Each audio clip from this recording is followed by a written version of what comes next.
Welcome back to the Morning Blend. Okay, in this book, A Smart Girl's Guide to Style, the author has a great guide to help girls create outfits, handle fashion emergencies, and find good bargains. But it's more than that. It also helps tweens and teens handle problems with adults and friends. Sharon Cindrich is back with us, and she writes for Metroparent, but she's also an author. She wrote several American Girl books, and the focus is on helping girls find confidence, learn important social skills, and develop their personalities.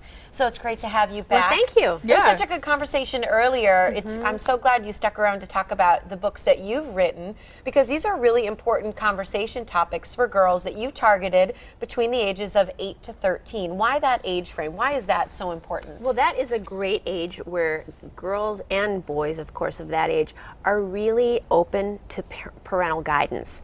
It's kind of this little golden age where they really are looking to their parents for guidance, they're open to suggestions, and they're really building a foundation for all sorts of different skills, social skills and school skills, and so they're really absorbing all of that. And so if you can take an opportunity to lay down those skills early on in that period, as they get a little bit older and other influences are competing for their attention, they've got a really great foundation.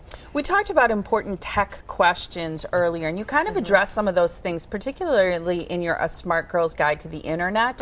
What do you feel is the most important piece of advice you can give to kids about being safe online? I think the most important thing that everybody needs to think about, and especially kids, and be reminded about, is that anything that they do or say online can last forever. So it's one thing to accidentally say something, and we're all, especially kids that age, they're learning things, they're trying on different personalities, they're trying out different words and phrases, they're exploring different things, and sometimes they may do or say something that they are going to be sorry that they did. Adults do that too. Unfortunately, the reality of the internet is that you've left a digital footprint that at any time could come back, or can have a very, very far reach in a very quick amount of time. So if you wrote a note to a friend or you said something ugly, it can quickly be retracted. Maybe no one else heard it, but if you wrote an email or put a post online or put a photo online that you wish you hadn't, that photo could be duplicated in seconds. It could be sent in seconds, and it could last for years and years and years. Yeah, because then when you run for president, you see it on TV. Yes, you know? right. And then we'll never have a woman president. Jeez, these girls these days.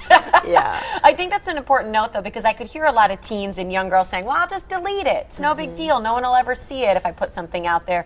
But the fact of what you said, that it can be copied and it can be sent, or someone else can save it to their computer, is something very important for young girls to note. What kind of social situations do you think young girls are facing today that their parents didn't have to face? Well, there's a lot more activity online. So when we talked last night at the event at Shorewood, I had a lot of parents asking me, I'm concerned that kids aren't interacting face to face. How can I kind of distract them from texting? They're in a group together and they're all looking at their phones. And what I had to kind of explain to them is that is the socializing of today, that they are socializing. They're texting to a friend, they're all talking. It looks different than it did, but that is the social kind of situation. What is different is that they're multitasking so much more than we did. They're listening to music, they're online. There's so much more access to information. And so being able to kind of evaluate that is really, really something that they need some support on, and guidance, again, with parents. And as they're stepping into more of those situations and they're exposed to more at that 8 to 13-year-old level, it's really important to have some support there. I agree. Your books are a great guide for this. I think it's great for parents to read as well as kids. And again, Sharon's two books are A Smart Girl's Guide to Style and A Smart Girl's Guide to the Internet. Her plugged-in parent column runs every month in Metroparent Magazine. Her site is pluggedinparent.com. You can find the books at bookstores and at Amazon.